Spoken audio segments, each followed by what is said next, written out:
আজকে আপনাদের সাথে খুবই মজাদার ও স্বাস্থ্যকর একটা সালাদের রেসিপি দিতে যাচ্ছি। আশা করছি এই সালাদের রেসিপিটা আপনাদের কাছে খুবই ভালো লাগবে। চলুন তৈরি করে নেওয়া যাক।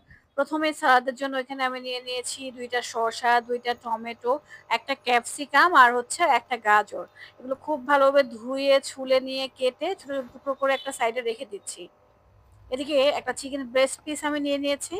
এখানে সামান্য পরিমাণ লবণ আর সাদা গোলমরিচ দিয়ে খুব ভালোভাবে মাখিয়ে নিচ্ছি। আর দিয়ে দিচ্ছি সামান্য পরিমাণ সরিষার তেল। এটা ডাইরেক্ট আমি একটা প্যানে নিয়ে নিয়েছি। এখন একেবারে মিডিয়াম টু লো আঁচে এটা এপিট ওপিট করে ভেজে নিচ্ছি।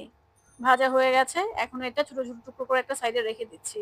এখন সস বানানোর পালা। তো সস তৈরির জন্য প্রথমে একটা বাটিতে নিয়ে নিয়েছি আমি সরিষার তেল।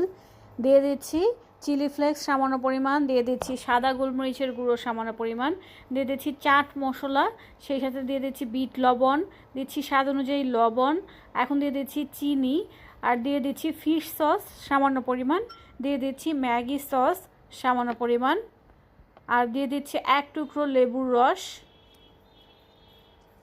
আরও দিয়ে দিচ্ছি আমি প্রায় ২ টেবিল চামচ পরিমাণ টক দই। দিয়ে এটা খুব ভালোভাবে ফেটিয়ে নিতে হবে। তো খুব ভালোভাবে মিক্স করা হয়ে গেছে। এখন এটা মিক্স করার পালা। তো দেখতেই পাচ্ছেন এখানে আমি কি কি নিয়ে নিয়েছি। প্রথমে নিয়ে নিয়েছি ক্যাপসিকাম, নিয়ে নিয়েছি ২টা টমেটো, নিয়ে নিয়েছি গাজর, গাজরটা স্লাইস করে ছোট ছোট চিকন করে কেটে নিয়েছি, নিয়ে নিয়েছি কাঁচামরিচ কুচি, শসা, নিয়ে নিয়েছি লেটুস পাতা, ধনিয়া পাতা, পেঁয়াজ কুচি, আর হচ্ছে সেই চিকেনটা আমি কুচি করে কেটে নিয়েছি।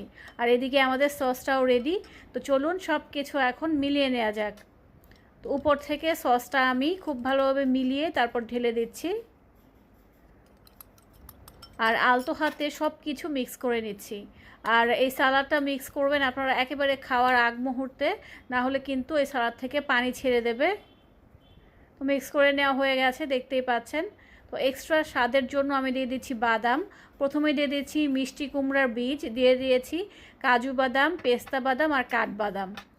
তো ঝটপট কিন্তু আমাদের মজাদার স্বাদের এই হেলদি বা স্বাস্থ্যসম্মত সালাদটা তৈরি হয়ে গেছে। আর এই সালাদটা এতটাই পরিপূর্ণ যে আপনি এক বাটি সালাদ খেলে আর কোনো কিছুই খেতে হবে না। এটা আপনারা ডিনারে রাখতে পারেন, অথবা এখন যেহেতু রমজান মাস চলছে ইফতারও কিন্তু রাখতে পারেন। অবশ্যই বাসায় একবার হলে তৈরি করবেন।